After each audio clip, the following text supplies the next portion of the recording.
किसी की जिंदगी में भी भूचाल कब आ जाए, कैसे आ जाए, कुछ कहा नहीं जा सकता। एक वक्त में दुनिया के नंबर 2 अमीर शख्स और एशिया में पहले पायदान पर अपनी धाक जमाने वाले गौतम अडानी के साथ कुछ ऐसा ही घटा है कि दुनिया के किसी व्यक्ति को भरोसा नहीं हो रहा। अब इसे किस्मत का खेल कह लीजिए या फिर किसी की साजिश, ये तो आने वाला वक्त ही तय करेगा। लेकिन देश में सेंसेक्स, सड़क से लेकर संसद तक कोहराम मचा हुआ है। विपक्ष जेपीसी और सुप्रीम कोर्ट के पैनल से इस पूरे मसले पर जांच की मांग कर रहा है, तो अडानी ग्रुप अपने निवेशकों से कह रहा है कि भरोसा रखिए, सब कुछ ठीक हो जाएगा। लेकिन कैसे, इस खास बुलेटिन में विस्तार से इसी पर हम बात करेंगे। सबसे पहले बड़ी खबर का रुख करते हैं। बड़ी खबर, अडानी ग्रुप के शेयर में गिरावट के बीच में आरबीआई ने दिया है बड़ा बयान। आरबीआई कह रहा है कि टेंशन की जरूरत नहीं है, बैंकिंग सिस्टम मजबूत है, देश का बैंकिंग सिस्टम मजबूत है और पूरी तरह से स्थिर है। ये आरबीआई की तरफ से आश्वासन दिया गया है। आरबीआई का कहना यह है कि बैंकिंग सेक्टर की स्थिरता पर लगातार नजर बनी हुई है।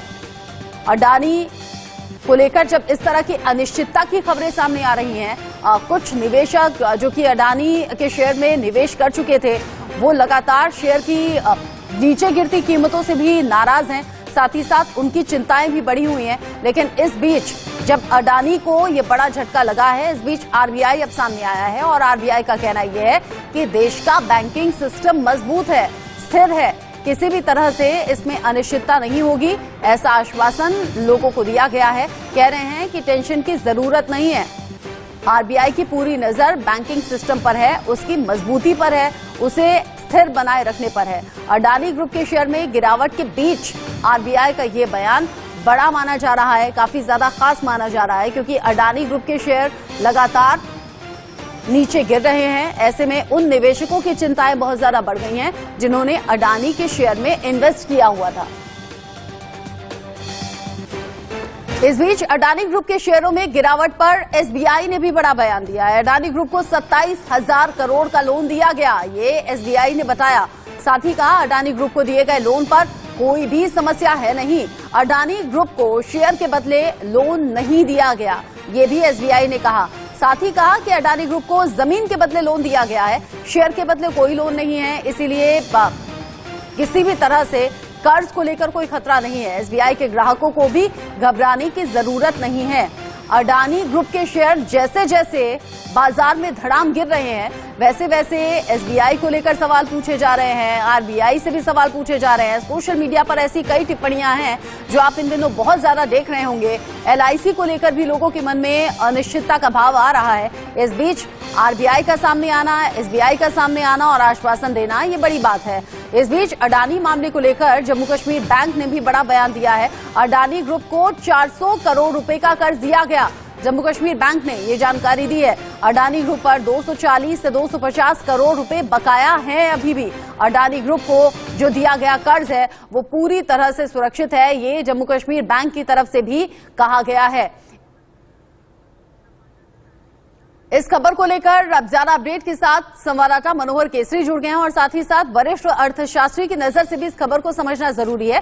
राजीव गुप्ता भी हमारे साथ जुड़े हुए हैं। पहले मनोहर, आपका रुख करते हुए, जिस तरीके से अडानी ग्रुप के शेयर्स धड़ाम हो रहे हैं, निवेशक बड़ी चिंता में हैं, लगातार अब उनका अडानी ग्रुप का तो पायदान खिसक रहा है, लेकिन वो मिडिल क्लास लोग, वो लोग जो कि जैसे तैसे अपना पैसा शेयर में लगा रहे थे, उन्हें रातों को नींद इस वक्त नहीं आ रही है।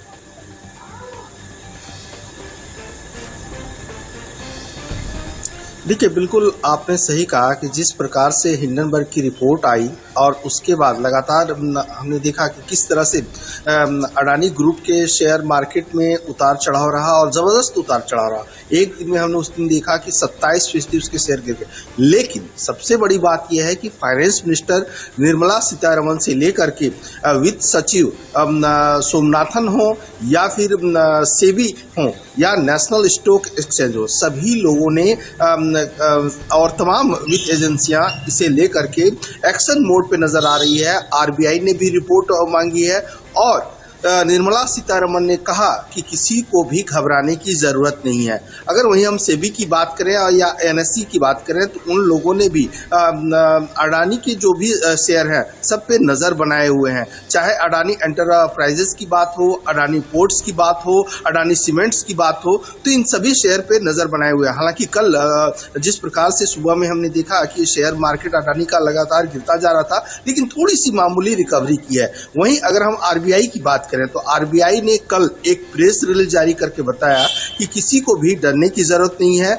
तमाम जो नेशनल बैंक हैं वो मजबूत स्थिति में है, घबराने की जरूरत नहीं है। साथ ही साथ उन्होंने ये भी बात कही है कि जो हमारे पास इस तरह के सिस्टम है, जो डेटाबेस सिस्टम है, वो 5 करोड़ से लेकर के उससे ज्यादा की जो भी रकम होती है उसका ब्यौरा और उसकी रिपोर्ट देते रहता है। तो ऐसी स्थिति में हम पूरी तरह से विजिलेंस है और तमाम जो पहलू है, जो स्थितियां बनती हुई दिख रही है उस पर नजर बनाए हुए हैं और किसी भी बैंक के पैसे को लेकर के घबराने की जरूरत नहीं है। तो इस तरह का बयान जो है सो आरबीआई की ओर से जारी किया गया है। जी, जब इतनी ज्यादा अनिश्चितता अडानी ग्रुप को लेकर है, ऐसे में आरबीआई का बयान, एसबीआई का बयान, इसके बड़े मायने हैं। जम्मू कश्मीर बैंक भी सामने आकर कह रहा है कि कर्ज पूरी तरह से सुरक्षित है।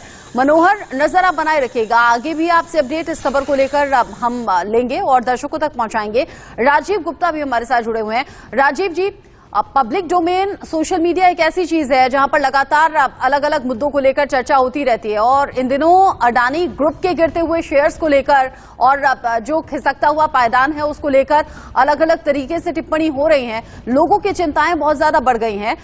एक तो दुनिया भर में अमीर शख्स की पहचान खो चुके हैं, टॉप 20, टॉप 10 की लिस्ट से बाहर हो चुके हैं अडानी, और ऐसे में जब गिरते हुए शेयर्स की कीमत है वो सिर्फ अडानी और अडानी ग्रुप के लिए ही दिक्कत वाली बात नहीं है, बल्कि ये उन लोगों के लिए भी दिक्कत की बात है जिन्होंने इन्वेस्ट किया था। राजीव जी, जिन लोगों की फिक्र बढ़ गई है, जो एसबीआई को लेकर सवाल पूछ रहे हैं, जो एलआईसी को लेकर बहुत ज्यादा फिक्रमंद हैं, ऐसी कई पोस्ट आपने सोशल मीडिया पर इन दिनों देखी होगी, लोग डिस्कस कर रहे हैं, उनकी चिंताएं कैसे दूर हो सकती हैं अगर RBI, SBI, Jammu Kashmir bank सामने आकर ये बयान दे रहे हैं कि कर्ज पूरी तरह से सुरक्षित है, तो क्या निश्चिंत हो जाएं?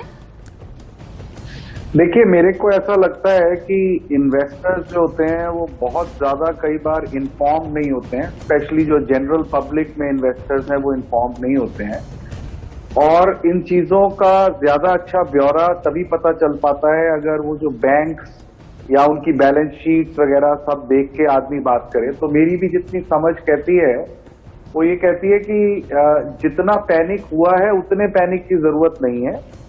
नॉर्मल वैल्यूएशंस कई बार कई स्टॉक्स की ज्यादा होती हैं, कई बार थोड़ी गिरती हैं, वो एक अलग बात है, पर हिडनबर्ग रिपोर्ट ने एक अननेसेसरी का पैनिक क्रिएट किया और मेरे को लगता है जनरल पब्लिक को इतना ज्यादा परेशान नहीं होना चाहिए। वैसे भी जो मेरी अंडरस्टैंडिंग है वो ये है कि जो इनकी शेयर होल्डिंग पैटर्न है इसमें काफी हद तक 64% प्रमोटर्स के पास है, 8% फॉरेन प्रमोटर्स के पास है। मैं जनरल एंटरप्राइजेस की बात कर रहा हूं अभी, हालांकि अलग अलग उनमें अलग अलग शेयर होल्डिंग होगी। जनरल पब्लिक के पास जो परसेंटेज शेयर होल्डिंग है वो कोई बहुत ज्यादा नहीं है। तो मुझे नहीं लगता कि कोई बहुत ऐसी दिक्कत की बात है। दूसरी एक ये भी बात है कि तकरीबन 2 लाख करोड़ का लोन है इनका और जो मेरी अंडरस्टैंडिंग है ये लोन अभी 42% के करीब बढ़ा है इस साल में, क्योंकि इन्होंने बहुत सारे और ग्रुप्स को एक्वायर किया है। उस एक्विजिशन के लिए ये लोन्स बढ़ाए गए हैं और जो एबिटा इनका दिखाई देता है आगे वो करीब 80,000 करोड़ का एबिटा, मतलब कमाई 80,000 करोड़ साल की दिखाई देती है। तो ठीक है कि डेट्स थोड़े ज्यादा है, लेकिन अगर डेट सर्विसिंग ठीक हो रही है, अगर एम्प्लॉइज की सैलरीज ठीक जा रही हैं, अगर डेट सर्विसिंग ठीक हो रही है, तो मुझे नहीं पता कि इतनी ज्यादा चिंता की बात। लेकिन राजीव जी, अभी बहुत इनिशियल स्टेज नहीं होगी इन सब बातों को लेकर निश्चिंत होने की या फिर निश्चिंत करने की? आप कह रहे हैं कि अभी तक सब कुछ ठीक है, कंट्रोल में है, एम्प्लॉइज की सैलरी टाइम से जा रही है, अभी तो बस चंद दिन हुए हैं। हो सकता है आने वाले दिनों में कुछ ऐसा हो जिससे लोगों की चिंताएं और ज्यादा बढ़ जाएं? नहीं, बिल्कुल हो सकता है, मैं ये नहीं कह रहा कि नहीं हो सकता है, लेकिन ऐसा होता है कि जब कोई इस तरीके की बात होती है तो उससे जो चिंताएं बढ़ती हैं उससे एक अजीब सा फियर और पैनिक क्रिएट होता है। वो फियर और पैनिक क्रिएट होने से समस्याएं कई बार ज्यादा बढ़ जाती हैं। मैं सिर्फ इतना कह रहा हूं, मैं ये नहीं कह सकता, मैंने कोई बहुत डीप स्टडी नहीं करी है इनके बैलेंस शीट की। जरूर लोगों ने कहते रहे हैं कि थोड़ा ओवर लेवरेज है। ओवर लेवरेज का मतलब डेट्स ज्यादा हैं, लेकिन अभी मैं कुछ चीजें देख रहा था तो उससे मुझे समझ आया कि जो भी डेट्स इनके हैं वो इन्होंने लॉन्ग टर्म एक्विजिशंस के लिए किए हैं। ऑल्सो ये लोग काफी बड़े बड़े पोर्ट्स और बड़े बड़े एसेट्स को बनाने में पैसा लगता है, तो वो काफी उसके लिए लोन्स की जरूरत रहती है, because they are long term assets that they are creating. हालांकि ये सब कहने के साथ साथ मतलब मेरा सिर्फ इतना कहना है कि इन चीजों की जो इन डेप्थ जानकारी है वो जिन बैंक्स ने उनके साथ इन्वेस्ट किया हुआ है, अगर वो लोग पैनिक में नहीं आ रहे हैं, अगर वो लोग इसको they are trying to kind of say it is all under control, तो इसलिए मैंने कहा कि लोगों को कुछ दिन एक एक्सक्यूज दिया गया है कि अगर शेयर नीचे जा भी रहे हैं तो चिंता वाली बात नहीं है, क्योंकि जो कर्ज दिया गया है वो जमीन के बदले दिया गया है और जमीन अभी एज इट इज है। लेकिन आम भाषा में आप ही के जरिए दर्शक जरूर समझना चाहेंगे, मैं चाहूंगी आप आसान भाषा में जरूर समझाएं कि हिंडन बैंक की रिपोर्ट क्या कहती है। साथ ही साथ पहले टॉप 3 में होना, टॉप 5 में होना, टॉप 10 से होना, फिर टॉप 20 से भी बाहर हो जाना, ये कैसे एक के बाद एक ये जो अमीरों की सूची में जगह थी वो कैसे छिनती चली गई अडानी ग्रुप के लिए, ये भी आम लोगों को, आम दर्शकों को समझाइएगा हिंडनबर्ग की रिपोर्ट में ऐसा क्या है। लेकिन उससे पहले इसी से जुड़ा बड़ा अपडेट दर्शकों को दे देते हैं। हिंडनबर्ग की रिपोर्ट पर शिवसेना ने बड़ा बयान दिया है। चूंकि अब पॉलिटिकल पार्टीज हैं वो बहुत ज्यादा एक्टिव हो गई हैं और अडानी ग्रुप को लेकर जांच की मांग कर रही हैं। शिवसेना पूछ रही है कि क्यों आखिर सरकार इस पूरे मसले पर खामोश है। निवेशकों का भरोसा डगमगा रहा है। प्रियंका चतुर्वेदी कह रही हैं कि केंद्र, वित्त मंत्रालय, प्रधानमंत्री नरेंद्र मोदी आखिर क्यों इस मसले पर पूरी तरह से चुप हैं। जेपीसी जांच कराने की मांग की जा रही है विपक्षी दलों के जरिए और शिवसेना की तरफ से यह आरोप लगाया जा रहा है कि क्यों आखिर सरकार शय दे रही है अडानी ग्रुप को, क्यों आखिर जेपीसी जांच नहीं कराई जा रही है, क्यों आखिर चुप्पी तोड़कर कोई बयान नहीं दिया जा रहा है।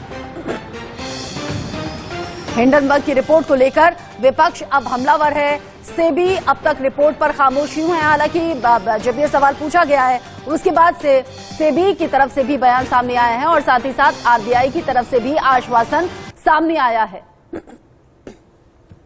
राजीव जी, विपक्षी पार्टियां, हालांकि मैं सभी पॉलिटिकल पार्टीज को कहूंगी, राजनीति करना उनका काम होता है, सवाल उठाना काम होता है, ये सवाल उठ रहे हैं, लेकिन आम लोगों के लिहाज से इस खबर को समझाइए। ये बताइए कि हिंडनबर्ग की रिपोर्ट में ऐसा क्या है कि अडानी ग्रुप की ये उपाधि छिनती चली गई, टॉप अमीरों की सूची से वो बाहर हो गए, शेयर मार्केट क्यों धड़ाम से नीचे जा रहा है और लोगों की चिंताएं क्यों बढ़ी हुई हैं।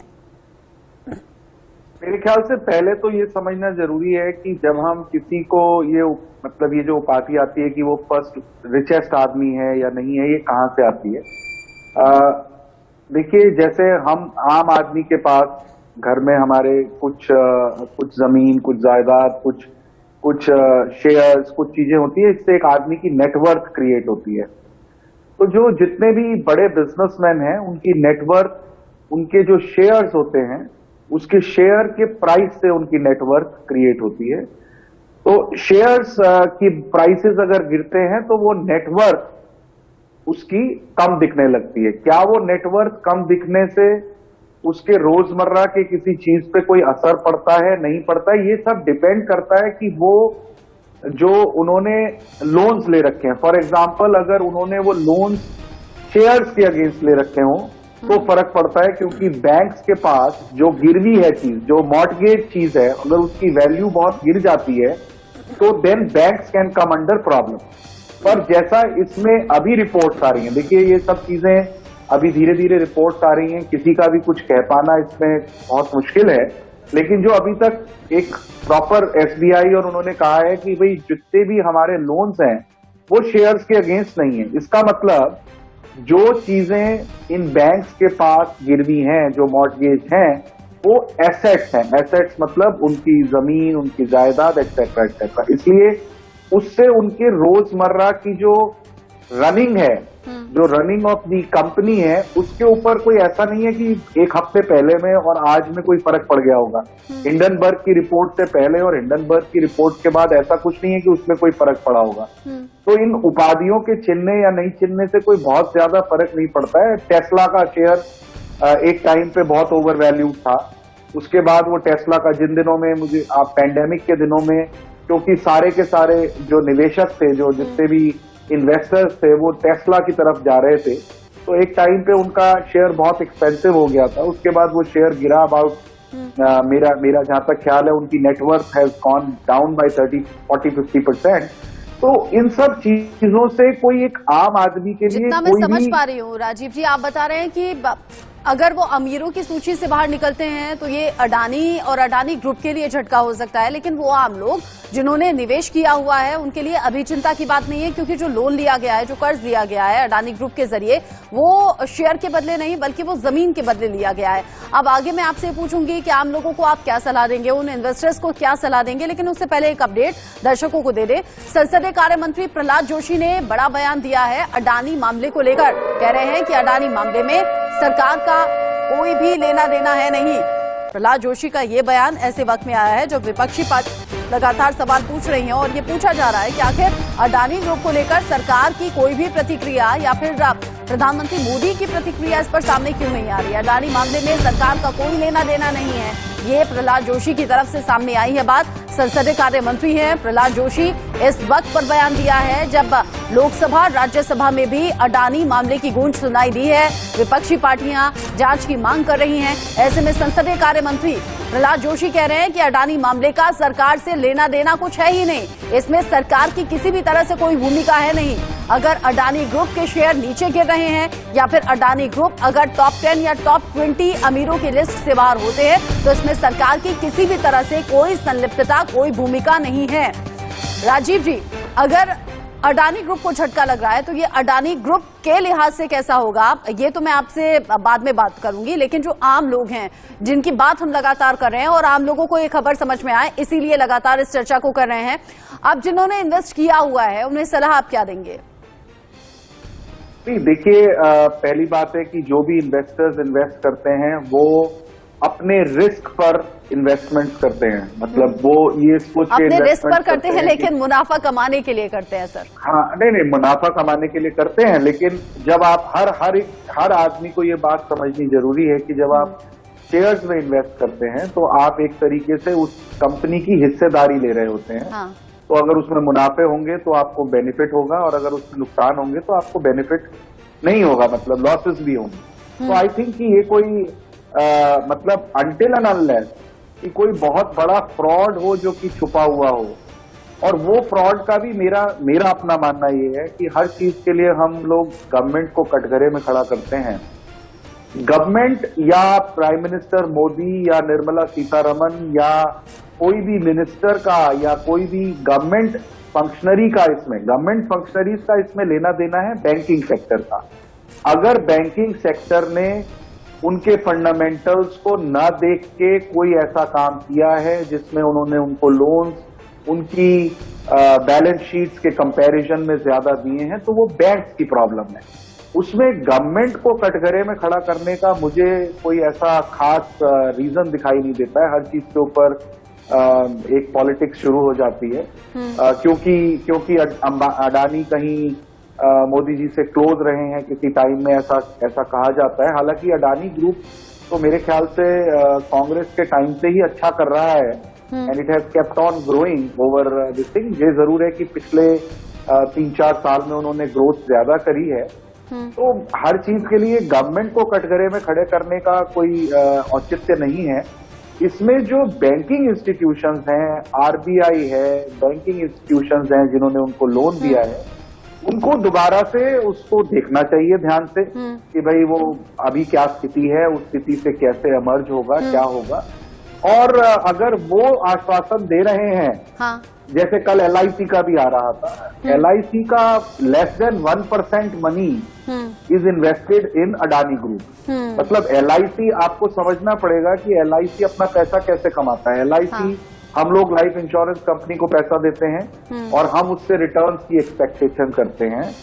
LIC आगे अपने पैसे को बहुत सारे डेट बॉन्ड्स में, मतलब बहुत आप सारी और equity आपका एनालिसिस ये कह रहा है कि आम लोगों को अभी डरने की या फिक्र जैसी कोई जरूरत नहीं है, जब बैंक और RBI के जरिए भी इंश्योर किया जा रहा है कि किसी भी तरह से अस्थिरता नहीं है, स्थिर ये पूरा मामला है और पूरी तरह से कंट्रोल में है, तो डरने घबराने की जरूरत नहीं है अभी के लिए। कम से कम ये राहत की बात राजीव जी आपके जरिए दर्शकों ने सुनी है, जानी है, समझी है। बहुत शुक्रिया आपका हमारे साथ जुड़ने के लिए।